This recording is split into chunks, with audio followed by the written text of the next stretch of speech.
Movement को हम circular motion के अंदर गिनते हैं। फिर उसके बाद हमने कहा यार हमें कौन सी एग्जांपल कैरी करनी है, किसी एक ऑब्जेक्ट को क्या किया जाए, रस्सी के साथ बांध दिया जाए और उस रस्सी को अपनी उंगली के अराउंड यूं यूं करके घुमाने की कोशिश की जाए। तो हमने उस एग्जांपल को कैरी किया कि यार आपको सीधा सीधा एक सर्कल नजर आ रहा होगा, उस सर्कल में आपको ऑब्जेक्ट भी नजर आ रहा होगा, ऑब्जेक्ट का नाम, ऑब्जेक्ट की इनिशियल पोजीशन जो है वो ए है वो नजर आ रही होगी। इनिशियल पोजीशन का मतलब ये है कि यहाँ से हमने अपना टाइम स्टार्ट करना है जिसको हमने t0 कह दिया, और अगर वो सर्कुलर मोशन में है तो वो क्या कवर कर रहा है, हमने कहा सर वो 3 चीजें कवर कर रहा है। वो एक डिस्टेंस कवर कर रहा है, जो डिस्टेंस कवर या ट्रेवल करता है वो किधर होता है सर, मैंने अच्छा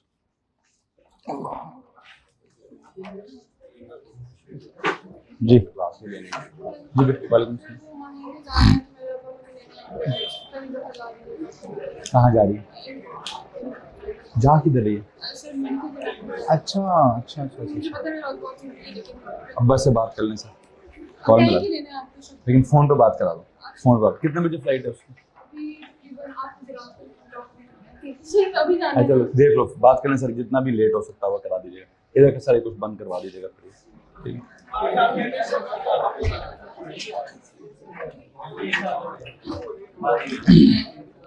सुनो जी, क्या बात हो रही है? हमने कहा कि जो ऑब्जेक्ट सर्कुलर मोशन में होता है, प्लीज प्लीज प्लीज बच्चों बस अब ध्यान कर दें, वो क्या क्या ट्रेवल करता है, वो ऑन द सर्कमफेरेंस मतलब अलोंग द सर्कमफेरेंस वो क्या कवर कर रहा होता है, हाँ जी, वो डिस्टेंस कवर कर रहा होता है जिसको आप आर्क लेंथ कहते हैं, that is known as the, that is said to be the distance covered. लेकिन अगर आप इनिशियल पॉइंट से फाइनल पॉइंट तक सीधी लाइन लगा दें, शॉर्टेस्ट डायरेक्टेड लाइन लगा दें, तो हम कहते हैं जी वो कोई डिस्प्लेसमेंट कवर कर रहा है, जिसको आप कॉर्ड वगैरह भी कहते हैं, बिल्कुल ठीक है जी। लेकिन अगर आप उस डिस्प्ले मतलब अगर वो आप मीटर्स में लेते हैं तो उसके लिए हमने अब नया नाम रखा है, क्या नाम रखा है जी? लीनियर डिस्प्लेसमेंट नाम रखा है, ठीक है। और अगर हम कहें जी सर जी जब वो ट्रेवल उधर कर रहा है तो जो रस्सी है, अब 2 ऑप्शंस हैं आपके पास सोचने के लिए। पहली ऑप्शन ये है कि ऑब्जेक्ट इज ट्रेवलिंग किधर, object is travelling along the circumference, तो एक इमेजिनरी सिचुएशन डेवलप करें कि sir ji something at the centre, वो ऑब्जेक्ट क्या सबटेंड कर रहा है, अंग्रेजी का वर्ड है, नहीं अंग्रेजी का नहीं, प्योर मैथ्स का वर्ड है कि whenever an object is traveling on a circular path, it subtends an angle on क्या, on the center of the circle, ठीक है। अब ये सबटेंड करने का मतलब क्या है कि आप उसके एक शैडो वैडो बनाने की कोशिश करें, शैडो तो एक गलत लफ्ज है लेकिन जो भी है, अगर आप उसका यहां से कहते हैं इमेजिनरी लाइन लगाते हैं, यहां से भी हम कहते हैं सर हम एक इमेजिनरी लाइन लगाते हैं, तो वो जो लाइन है वो लाइन रेडियस कहलाती है, ठीक है, ठीक है। तो हम कहेंगे जी जब object is moving on a circular path it subtends an angle, जी भाई जी हाँ जी जी जी जी अच्छा ठीक है जी, अच्छा ठीक है, ओके अल्लाह हाफिज़ जी। अच्छा जी क्या बात होगी, हाँ जी, object is travelling on a circular path but some angle is covered on the centre of the circle. तो अभी कहते हैं सर जब ऑब्जेक्ट उधर ट्रेवल हो रहा है तो हम उसका कोई एंगल अज्यूम कर सकते हैं कि सेंटर पर उसने इतना एंगल कवर किया है, जिसके लिए साइंस आपको मालूम है कि अगर ऑब्जेक्ट ने पूरा सर्कल कवर किया है तो हम कहेंगे सर जी सेंटर पर कितना एंगल कवर हुआ है, 360 डिग्री कवर हुआ है। और अगर किसी को रेडियंस का पता है तो हम क्या कहेंगे सर जी 2 पाई रेडियंस कवर हुआ है। हालांकि अगर आप उधर देखें तो क्या सिचुएशन हो रही है, वहां तो सर लेंथ कवर हो रही है, क्या कवर हो रही है, अगर एक पूरा सर्कल मुकम्मल हो गया है तो लेंथ जो कवर की गई है वो कितनी है, हाँ वो 2 पाई r है, ठीक है। अगर एक पूरा सर्कल कवर किया गया है तो लीनियर डिस्प्लेसमेंट कितनी की गई है? 0। सर जहां से स्टार्ट हुआ होगा वहां वापस आ गया होगा। और अगर एक पूरा सर्कल कवर किया गया है तो what is the angle subtended at the centre of the circle? वो हमारा सर्कल 360 डिग्री होगा, या कोई जिसको आप क्या बोलेंगे 2 पाई रेडियन बोलेंगे। और अगर आप कहते हैं नहीं सर यार ये पॉइंट का एंगल नहीं है, ये किसी लाइन का एंगल है, तो चलें फिर आप यूं कह दें कि एंगल क्या चीज है? इट इज समथिंग कवर्ड या स्वेप्ट बाय द रेडियस। आप ये कहें सर ये पॉइंट का एंगल यहां ना लें, आप कहें पूरी बड़ी लाइन पहले यहां थी, अब ये लाइन स्वीप हो रही है, ये लाइन मूव कर रही है। वैसे तो ऑब्जेक्ट मूव कर रहा है, लेकिन अगर उसके इमेजिनरी लाइन लगा दी जाए जो कि कभी इमेजिनरी होगी कभी इमेजिनरी, जैसे अभी मैंने मिसाल दिया रस्सी वाली, तो इमेजिनरी तो नहीं है असल में लाइन है, ये रस्सी है पूरी की पूरी। लेकिन अगर हम ये प्लैनेट वाला निजाम तस्वुर कर रहे हैं तो वहां इमेजिनरी होगा, वहां कोई रस्सी तो नहीं है, वहां तो रस्सी एक ग्रेविटेशनल फील्ड है जिसने जमीन को सूरज को पकड़ के रखा हुआ है। बहरहाल जो भी है, आई थिंक आप इसको कहेंगे लीनियर डिस्टेंस, इसको कहेंगे लीनियर डिस्प्लेसमेंट, इसको क्या कहेंगे एंगुलर डिस्प्लेसमेंट। इसको मसला इस बात है, आई थिंक मैं ये एंगुलर डिस्प्लेसमेंट की ही किसी डेफिनेशन तक पहुंचा हुआ हूं। हमने यहाँ पे O क्या है सेंटर है, A क्या है पॉइंट ऑन द सर्कमफेरेंस है या initial position of the object है, O से A क्या है वो रेडियस है, B क्या है वो final position of the object in a circle है एट एनी टाइम t। फिर क्या हो रहा है, एक ऑब्जेक्ट या तो आर्क लेंथ कवर कर रहा है, या ऑब्जेक्ट लीनियर डिस्प्लेसमेंट कवर कर रहा है, या वो एंगुलर डिस्प्लेसमेंट कवर कर रहा है। और हमने कहा there are 2 different types of displacements. पहली कौन सी, लीनियर डिस्प्लेसमेंट, और दूसरी कौन सी, एंगुलर डिस्प्लेसमेंट। लीनियर डिस्प्लेसमेंट के साथ हमने क्या डिफाइन किया है, is the shortest and directed length between क्या, between any 2 points, it is measured in metres. On the other hand जो एंगुलर डिस्प्लेसमेंट है वो क्या है, it is the angle subtended at the क्या, centre of the circle by what, by an object moving in a circle या by the radius of the circle, and it is measured क्या, it is measured in radians. ये आपकी angular displacement की definition हो गई। एक छोटा सा होमवर्क आपको दिया था कि जनाब साहब एएस लेवल का जो भी आपके पास एंगुलर डिस्प्लेसमेंट के बारे में या ये क्या नाम है इसका रेडियंस के बारे में जो कोई लेक्चर है उसको रिवाइज कर कर आइएगा। जरा प्लीज हाथ खड़ा कीजिए किसने उसको रिवाइज किया हुआ है जी। ठीक है ठीक है ठीक है, शुजान साहब आप बताइए भाई क्या पढ़ा है आपने उस पेज के ऊपर? बस पूरा समझाना है मुझे, सारा समझाना है।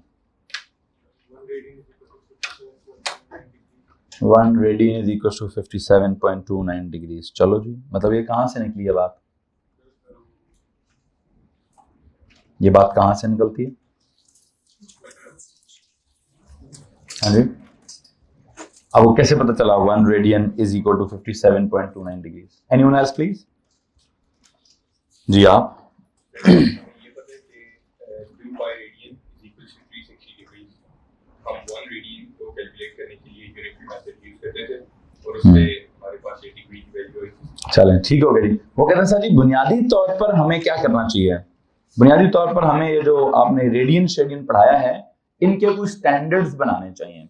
जैसे हम जब भी कोई फिजिकल क्वांटिटी पढ़ते हैं, मिसाल के तौर पर अगर मैं कहूँ जी मैंने जिंदगी में सबसे पहली फिजिकल क्वांटिटी अगर किसी को पढ़ानी हो तो वो कौन सी होती है? वो लेंथ स्ट्रेंथ होती होगी।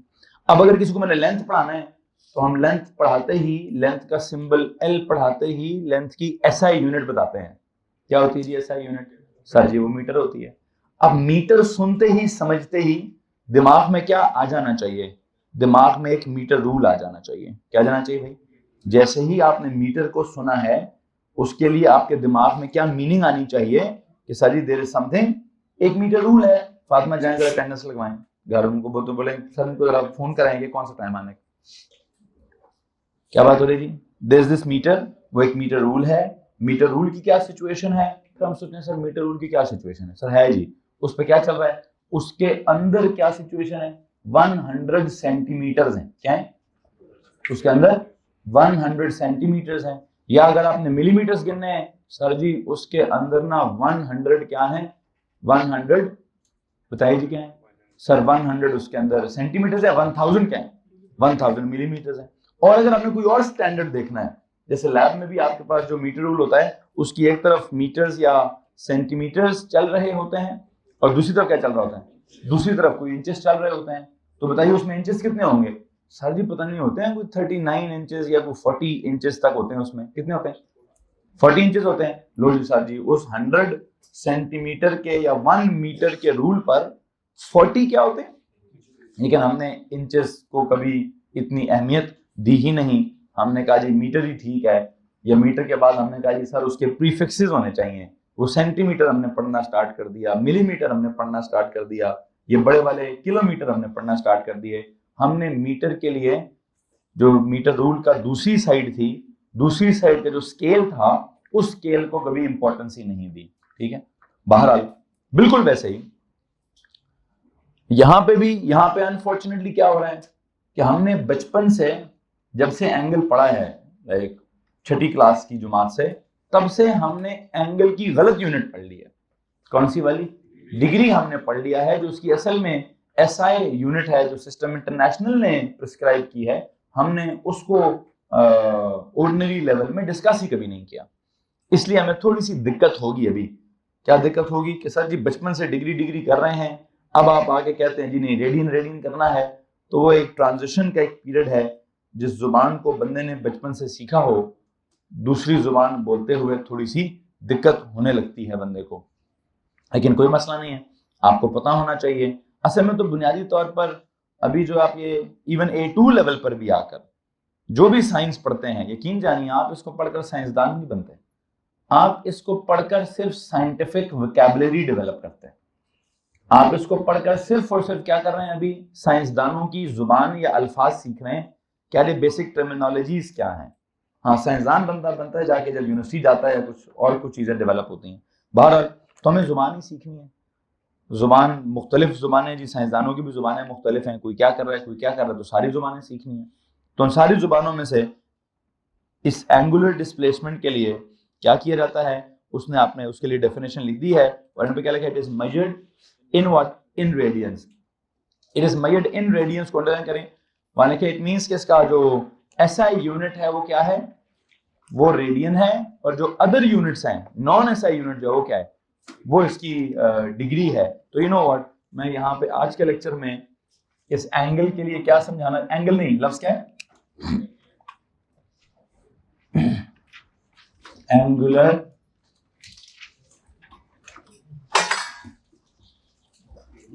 डिस्प्लेसमेंट।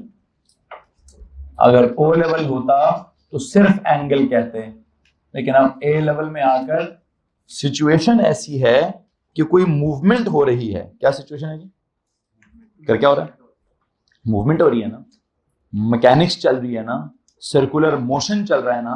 तो उसने वहां पे सिर्फ एंगल का लफ्ज इस्तेमाल करना सही नहीं समझा। प्योर मैथ्स होती सिर्फ एंगल होता है, वहां कोई सर्कल पे हमने किसी को मूव नहीं कराना होता।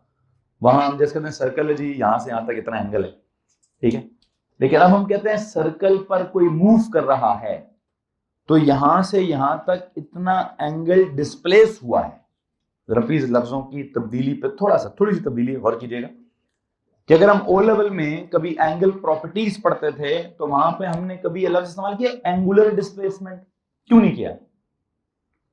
सर वहां तो बस शक्ल बनी होती थी, मूवमेंट का तो कॉन्सेप्ट ही नहीं था वहां पे। वहां हमारे पास कुछ सर्कल थ्योरम्स पढ़ने होते थे, कोई प्रॉपर्टीज पढ़नी होती थी, तो आप फिक्स्ड एक एंगल होता था। लेकिन अब लफ्ज में थोड़ी सी तब्दीली आ गई है। अब मैं सर्कल नहीं पढ़ा रहा, क्या पढ़ा रहा हूं? सर्कुलर मोशन पढ़ा रहा हूं।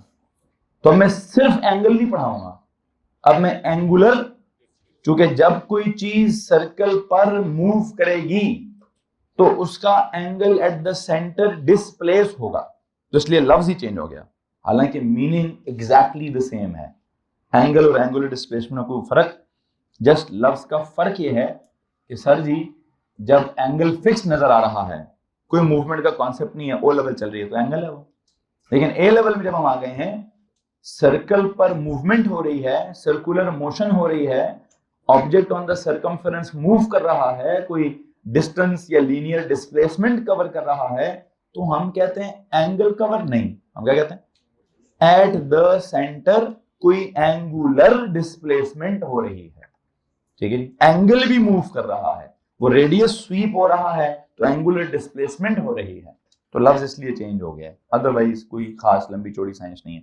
अच्छा, सिंबल आपको मालूम है कि इसका जो सिंबल है दोनों का, व्हाट इज इट, थीटा इसका सिंबल है। अगर हम इसकी एसआई यूनिट की बात करें तो वो क्या है जी, that is radian, RAD rad. और अगर हम इसकी नॉन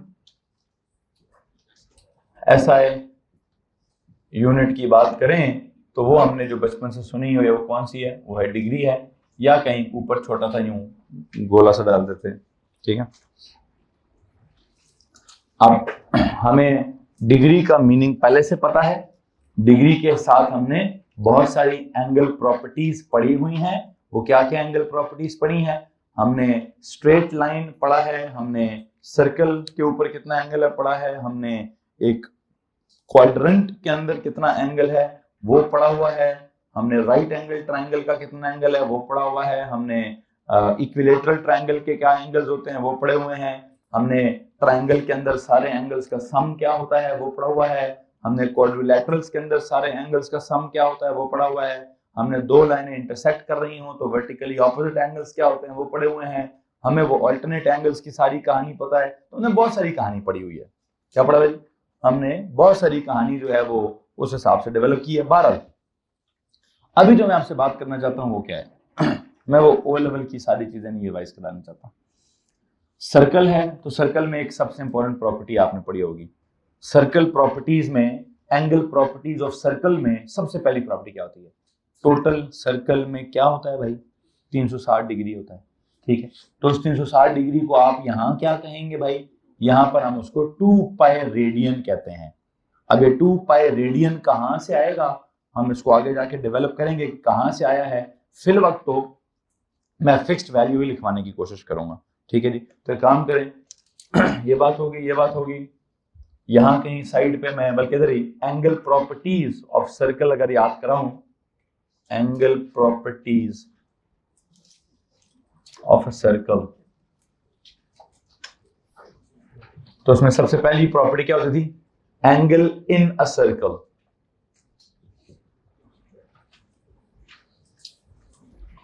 इज इक्वल टू क्या बताएं जी, angle in a circle, angle in अ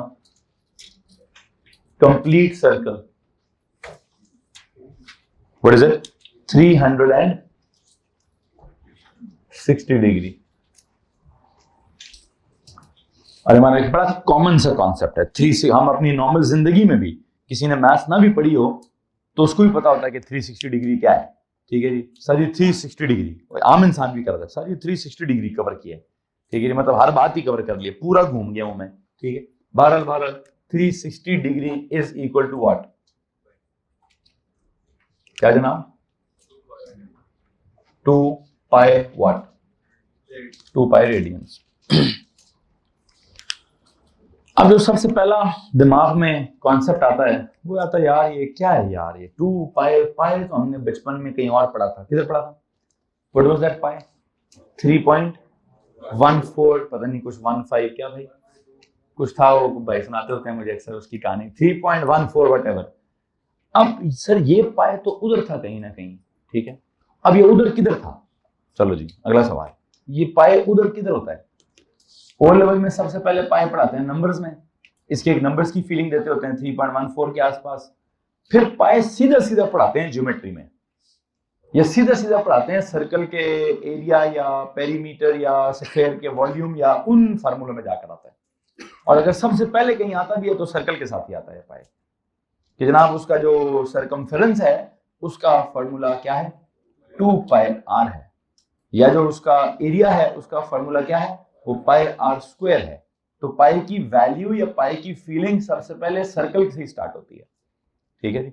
हमें लगता है कि नहीं सर पाई को नंबर के तौर पर ट्रीट करना चाहिए, हमें तो बस 3.14 पता है, लेकिन 3.14 पैदा कहां हुआ है, ये सर्कल की किसी प्रॉपर्टी में पैदा हुआ है। हमें लगता है कि ये सर्कल के circumference is equal to 2 pi r वाले फार्मूले में पैदा हुआ है, नहीं भाई ये असल में यहां पैदा हुआ है। इसके बाद में आगे 2 पाई r वाला फार्मूला भी इसी से निकाल लूंगा, डोंट वरी, ठीक है। लेकिन बुनियादी तौर पर पाई के बारे में सबसे पहली फीलिंग क्या होनी चाहिए कि जनाब साहब जो पूरा सर्कल जब घूम जाए तो जिसको आप 360 डिग्री कहते हैं उसको रेडियंस में क्या कहना चाहिए, उसको 2 पाई रेडियन कहना चाहिए। ठीक है, अच्छा ऑन द अदर हैंड अगर आप कहते नहीं सर 2 पाई रेडियन क्यों समझा रहे हैं, आप 1 पाई रेडियन क्यों नहीं समझा लेते, चलो जी वो समझा देते हैं। उसके लिए क्या कहूं, एंगल ऑन अ, हाँ जी स्ट्रेट लाइन की बात कर लेता हूं, एंगल ऑन अ लाइन, कैसी लाइन, बिल्कुल स्ट्रेट लाइन। उसके लिए हमने क्या पढ़ा ओ लेवल में 180 डिग्री, उसके लिए यहां क्या होगा 1 पाई रेडियन। हेलो जी, अगर आपको लगता है कि सर यार हमें रेडियन तंग कर रहा है नहीं समझ आ रहा, तो पुत्र मैं आपको एक बात बताऊं, मुझे फिर डिग्री समझ नहीं आ रहा, ये सीधी लाइन पे 180 कहां लिखा है, मतलब किसने लिख दिया जी सर सीधी लाइन है, सर लाइन तो सीधी है, 180 क्या होता है यार, मतलब कहां से आई है 180 कहां से आ गया। चलो कुछ सीधी लाइन पे कहना था तो 1 कह देते हैं, चलो 1 भी नहीं कहना था, कुछ चलो 10 कह नहीं 10 नहीं 100 कह देते हैं। सीधी सीधी लाइन पे तो ऐसे फ्रेंडली नंबर्स होने चाहिए 10, 100, 1000, 10,000, ताकि उनकी अंडरस्टैंडिंग ठीक हो। ठीक है, ये सीधी लाइन पे आपने 180 डिग्री पकड़ के बोल दिया है, ये कौन सी साइंस मारी है आपने। ठीक है जी, तो जनाब साहब मुझे तो फिर उस साइंस से एतराज है, मुझे 1 पाई रेडियन से एतराज कम है। क्यों सर, सीधी लाइन है ना, तो 1 बोले ना, तो बोल रहा हूं ना 1 पाई। हाँ जी, नहीं मैंने कब बोला 3.142, वो तो आपने उसका मतलब निकाला, मैं तो उसका सीधा मतलब निकाल रहा हूं 1 पाई, मतलब इट शुड बी 1 पाई और 10 पाई और 20 पाई और 30 पाई। तो मैंने उस सीधी लाइन का मतलब ज्यादा बेहतर क्या है 1 पाई रेडियन है सर, कि उस लाइन पे अगर आपने एंगल लेना है तो 1 something 1 what thing, 1 pi thing, 1 पाई क्या थिंग, 1 पाई रेडियन थिंग। किसी को मसला इस बात से जी। सो आई थिंक मेरे दिमाग में जो मीनिंग है 1 पाई का वो ज्यादा क्लियर है। अब उसके लिए करना क्या पड़ता है, मुसीबत है ओ लेवल में कुछ पढ़ कर आए होते हैं, सब कुछ जज्ब कर आए होते हैं, दिमाग में से वो हिलता ही नहीं है, 3.14 हिलता ही नहीं है। और किसी को किसी ने ये कह दिया भाई उसको एंड तक याद कर, वो इतना जोर का उसने याद किया उसको भूलता ही नहीं है, हालांकि उसको याद करने की कोई जरूरत नहीं है, लेकिन वो बचपन था, बचपन में शुगर लगाता रहता है बंदा, शुगर में याद हो गया, अब उसको मिटाना मुश्किल है। ठीक है, तो उसका तो फिर मिट जाएगा आगे, जब मैं A2 की फिजिक्स पढ़ाऊंगा तो बहुत कुछ दिमाग से मिट जाता होता है, इतना होता है कि पिछला बहुत कुछ मिट जाता है, लेकिन 3.14 मिटाना बड़ा मुश्किल है। उसकी चूंकि हम वैल्यू की जब बात करते हैं कि सर उसकी नंबर में वैल्यू क्या है, नंबर्स में उसकी क्या वैल्यू है, नहीं चाहिए यार मुझे उसकी नंबर्स की वैल्यू भी, बिल्कुल भी नहीं चाहिए। मैं मैथ्स नहीं पढ़ा रहा, मैं प्योर मैथ्स नहीं पढ़ा रहा, मैं अरिथमेटिक्स भी नहीं पढ़ा रहा। अगर मैं मैथ्स पढ़ा भी रहा हूं तो मैथ्स का ज्योमेट्री का वर्जन पढ़ा रहा हूं, या फिर मैं प्योर फिजिक्स पढ़ा रहा हूं भाई। ठीक है, मत निकाल के दीजिए मुझे पाई रेडियन की वैल्यू, उसकी अरिथमेटिकल वैल्यू मत निकाल के दीजिए। ठीक है, उसके एक फीलिंग को एब्जॉर्ब कीजिए कि सर सीधी लाइन पर what is this, there is something very very straightforward, what straightforward, the angle on a straight line is something 1 pi radian. 1 तो स्ट्रेट फॉरवर्ड है ना, आगे पाई लगा दिया है तो वो आपको अजीब सा लगता होगा, क्योंकि आपने पहले उसका ऑर्डिनरी अजीब सा वर्जन पढ़ा हुआ है। अगर जिंदगी में सबसे पहले किसी को यह बता दिया जाए उसको डिग्रीज ना पढ़ाए जाएं, उसको 180 डिग्री ना पढ़ाया जाए, उसको 360 डिग्री ना पढ़ाया जाए, उसको पढ़ाई में स्टार्ट ही यहां से किया जाए कि यार एंगल जो है ना वो रेडियंस में होता है और सीधी लाइन पे 1 पाई होता है, तो वो कहेगा हाँ सर ये बिल्कुल ठीक कह रहे हैं आप। ठीक है, उसको अगर आप बड़े होकर ये कहें, ए लेवल में लाएं उसको, और उसको ए लेवल में कहिए नहीं अब मैंने तुम्हें डिग्रीज पढ़ाना है, जिसको ये पता हो कि सीधी लाइन पे 1 पाई रेडियन होता है, उसको बड़ा करके आप बोले नहीं सीधी लाइन पे 180 डिग्री होते हैं, कहता सर या आप पागल हो गए हैं या आपका काम पागल हो गया। अच्छा खासा मुझे आपने बचपन में कराया था कि सीधी लाइन पे 1 पाई रेडियन होता है, तो मैंने कहा सीधी लाइन के दरमियान में दीवार खड़ी कर दूंगा तो आधा पाई इधर आ जाएगा, आधा पाई उधर चला जाएगा, मतलब अगर दीवार खड़ी हो गई तो आधा पाई इधर रह गया और आधा पाई उधर रह गया, ये उसका दूसरा मीनिंग है, बिल्कुल ठीक मीनिंग है। अब अगर मैं तो नहीं यार 90 डिग्री यहां आ गया 90 डिग्री वहां चला गया है, तो सर ये 90 का कौन सा हिसाब लगाया आपने, आधे आधे का हिसाब 50-50 करते, चलो सीधी लाइन पे 100 कह देते और कहते 50 इधर आ गया 50 उधर चला गया, तो मैं मान भी लेता।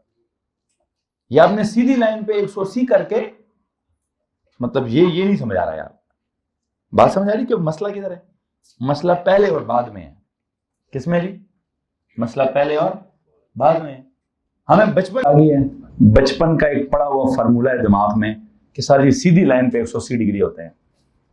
ठीक है, सही है, गलत नहीं है, लेकिन असल सही क्या है? असल सही है सीधी लाइन होती है, सीधी लाइन, उस पर होता है 1 pi radian.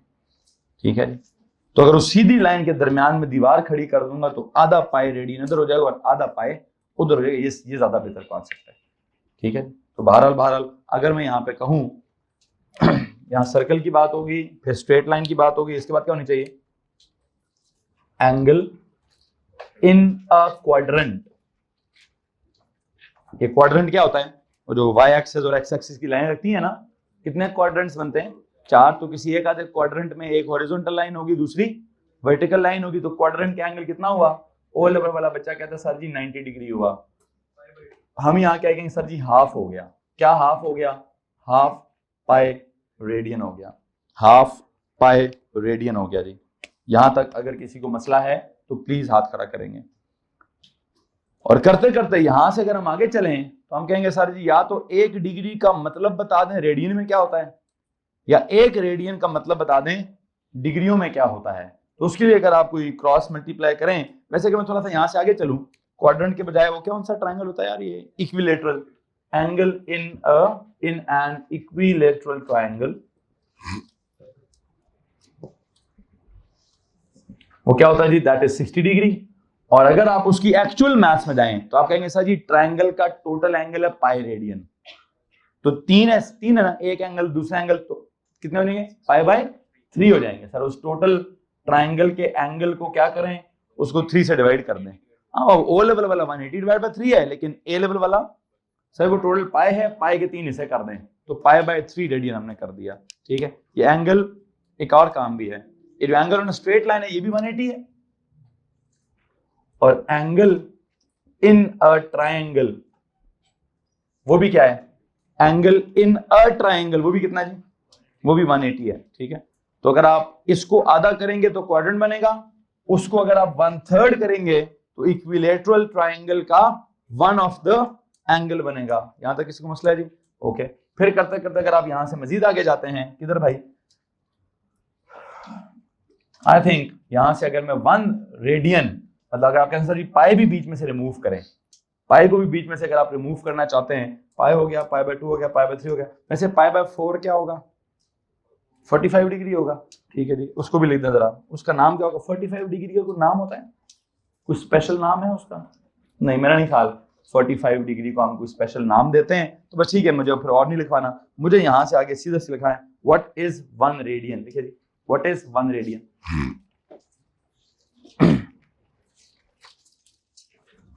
What is 1 radian?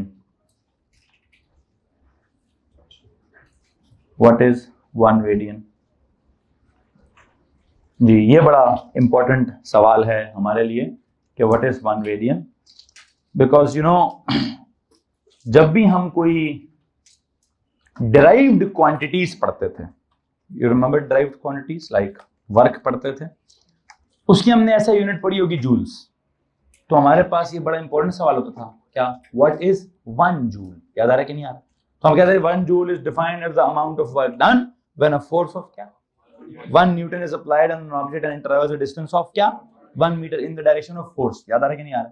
तो हमारे लिए वो जो डिराइव्ड क्वांटिटीज होती थी उनका 1 स्टैंडर्ड यूनिट डिस्क्राइब करना बड़ा जरूरी होता था। हमने बचपन में 1 न्यूटन को भी डिफाइन किया हुआ है। ठीक है, इवन हमने वो बेस यूनिट्स में भी डिफाइन किया हुआ है। एक हमने डिफाइन किया बेस यूनिट्स के हिसाब से, एक हमने डिफाइन किया ये डिराइव्ड यूनिट्स के हिसाब से भी, कि अगर मुझे 1 जूल समझाना है तो या मैं 1 न्यूटन मीटर समझाऊंगा, या फिर मैं पता नहीं क्या 1 केजी कितने मीटर। उसका एक तरीका होता है, पहले फार्मूला सिंप्लीफाई कर लें, तो फिर उसकी यूनिट्स लिखें, तो फिर उसको सिंप्लीफाई कर लें। I think it would be kg m पता नहीं स्क्वायर, तो s-2 कोई एक मैं गलती कर सकता हूँ, मुझे याद नहीं है, मैंने याद किया भी नहीं है कभी। ठीक है, लेकिन आपको आई होप जो एग्जांपल दे रहा हूँ आपको एग्जांपल समझ आ रही होगी। क्या एग्जांपल समझ आ रही है? कि सर जी हम क्या कर रहे हैं, हम ना यहाँ पे यू नो डिराइव्ड क्वांटिटीज की जो SI यूनिट्स हैं उनका 1 यूनिट समझाने की हमने हमेशा कोशिश की है। तो सिमिलरली ऑल्दो ये ड्राइव्ड क्वांटिटी तो नहीं है, लेकिन उससे अगला एक वर्जन है। कौन सी क्वांटिटी है ये कोई ज्योमेट्रिकल क्वांटिटी है। इसकी जो यूनिट है वो ड्राइव्ड यूनिट नहीं है, वो सप्लीमेंट्री है। ये दोनों अल्फाज हमें नहीं इस्तेमाल करने चाहिए एफएससी वाले अल्फाज। बट स्टिल एक तरह की, अगर मैं उस तरह से सोचूं, अगर मैं वो एफएससी वाला वर्जन ना पढ़ाता तो आप क्या कहते हैं, उसको बेस क्वांटिटी कहते हैं, बेस तो ना कहते हैं, ड्राइव्ड ही कहते हैं ना। तो ड्राइव्ड क्वांटिटी की कोई ड्राइव्ड यूनिट होती, उसको डिफाइन ना करते, उसको डिफाइन करना होता ना। तो देयर कम्स अ पॉइंट कि आपने उसको डिफाइन करना है। अब उसको डिफाइन करना है तो एक उसकी प्रॉपर डेफिनेशन होगी जी, ठीक है, और एक उसका क्या, सब बस 2-3 मिनट दे दें प्लीज, ठीक है, कोई बात नहीं सर, ठीक है। 1 रेडियन, ठीक है जी, ठीक,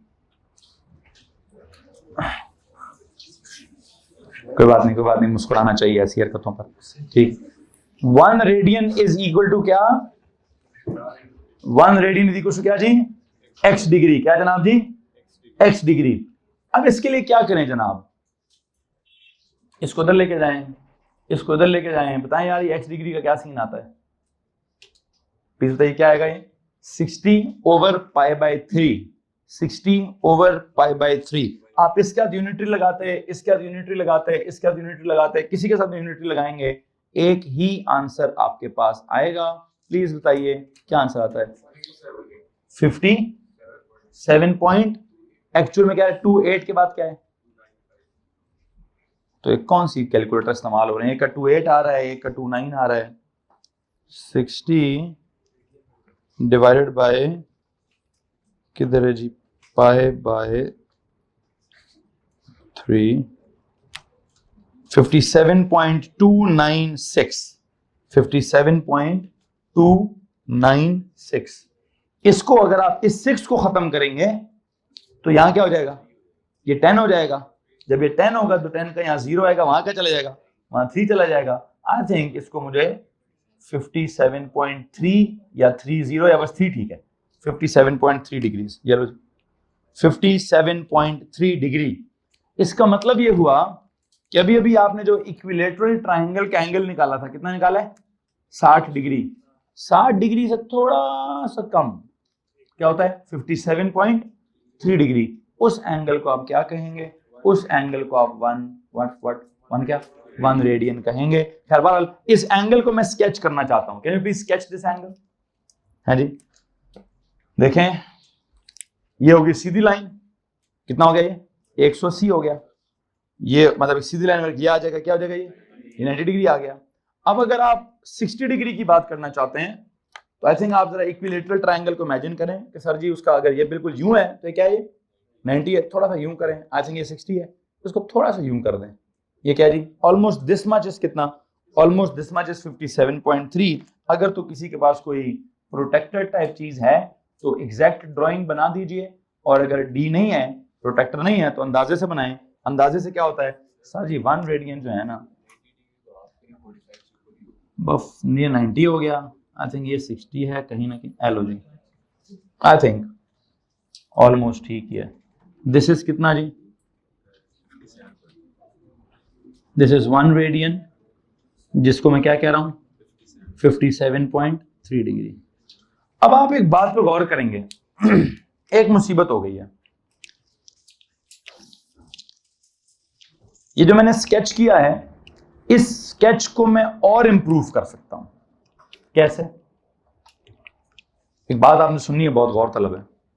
अगर मैं जो इक्विलेटरल ट्रायंगल की मिसाल दे रहा था, इसकी मिसाल पे जाएं, ये इक्विलेटरल ट्रायंगल की मिसाल क्या होती है भाई, सारी साइडें क्या होती हैं, सारी साइडें इक्वल होती हैं। तो सारे एंगल क्या होते हैं, अगर ये सारी साइडें इक्वल हैं तो ये सारे एंगल्स भी क्या होंगे, ये सारे एंगल्स भी इक्वल होंगे। और सारे एंगल्स कितने कितने होंगे सर जी, 60 या फिर उसको आप क्या बोलेंगे, अच्छा π/3, π/3 और π/3, मतलब 60 डिग्री 60 डिग्री 60 डिग्री। ओके, अब मैं आपको एक और बात बताना चाहता हूं। अगर मैं कहूं कि मैं ड्राइंग कैसी बनाऊं, अगर मैं ड्राइंग ऐसी बनाऊं कि जिसमें ना 3 साइड्स हों, क्या हो 3 साइड्स हो, बहुत इंपॉर्टेंट बात है, गौर से सुनिए, तीनों साइडों की लेंथ क्या हो, बराबर हो, लेकिन उसमें दो साइडें सीधी हो और एक साइड कर्व्ड हो, क्या हो, दिस इज ओ लेवल। हाँ, बिल्कुल एग्जैक्टली। अगर तीनों साइडें स्ट्रेट हैं, तीनों स्ट्रेट साइडों की लेंथ इक्वल हैं, तो अंदर वाले सारे एंगल्स कितने हैं, 60 60 60 या π/3 π/3 π/3। किसी को मसला है? अब मैं एक ऐसी ड्राइंग बनाने लगा हूं कि जिसमें क्या सिचुएशन है, तीन साइडें हैं, लेकिन तीन साइडों में से दो साइडें सीधी हैं, तीसरी साइड कर्व्ड है, तो शेप आपके दिमाग में क्या पैदा हो रही है, कुछ सेक्टर से पैदा हो रहा है, और मैं उसको अगर स्केच करूंगा, सुनिएगा और से, इतनी साइड इधर, इतनी ही साइड इधर, इतनी ही साइड इधर, इसकी लेंथ इज r रेडियस के बराबर, इसकी length is also r radius के बराबर, और जो तीसरी वाली लेंथ है इसको भी क्या होना चाहिए, दिस l इज ऑल्सो किसके बराबर, r के बराबर। If this arc length is also equal to r के बराबर, तो याद रखिए what is this equal to, this is 57.3 degree, जिसको हम क्या बोलते हैं, जिसको हम बोलते हैं 1 रेडियन। हेलो जी, ये बनाओ जी, जैसे ओ लेवल के बच्चे को क्या पढ़ाया जाता है, ओ लेवल के बच्चे को इक्विलेटरल ट्रायंगल समझाई जाती है, क्या समझाया जाता है जी, इक्विलेटरल ट्रायंगल समझाई जाती है, और वो इस इक्विलेटरल ट्रायंगल में क्या तस्वुर करता है, वो इस इक्विलेटरल ट्रायंगल में क्या तस्वुर करता है कि सर जी क्या जी, सारी साइडें इक्वल हैं, सारी साइडें इक्वल हैं, तो जब वो सारी साइडें इक्वल कहता है तो कहता है सर सारे एंगल भी इक्वल हैं, तो उसके सारे एंगल कितने निकलते हैं, 60 60 60 निकलते हैं। अब मैंने ड्राइंग में थोड़ी सी तब्दीली कर दी है, मैंने कहा ये दोनों साइडें क्या हैं, बराबर हैं, तीसरी साइड भी बराबर है, लेकिन वो सीधी नहीं है, वो कैसी है, वो कर्व्ड है, तो उसको फिर मैं ट्रायंगल नहीं कहता, उसको मैं क्या कहता होता हूं, I hope you know this is some sector जिसकी ये लेंथ इज इक्वल टू ये लेंथ इज इक्वल टू ये लेंथ। अगर ये तीनों लेंथ आपस में बराबर हैं, रेडियस रेडियस तो कंफर्म बराबर होगा, अगर आर्क लेंथ भी कितनी हो जाए, अगर आर्क लेंथ भी रेडियस के बराबर हो जाए, तो एंगल एट द सेंटर कितना होता है, डेफिनेशन ऑफ 1 रेडियन होती है। ये क्या है जनाब, this is the definition of 1 radian. इस ड्राइंग के बाद क्या करिए, प्लीज लिखिए define 1 radian. Now I will be able to define 1 radian, and now you know what, how it is defined as the angle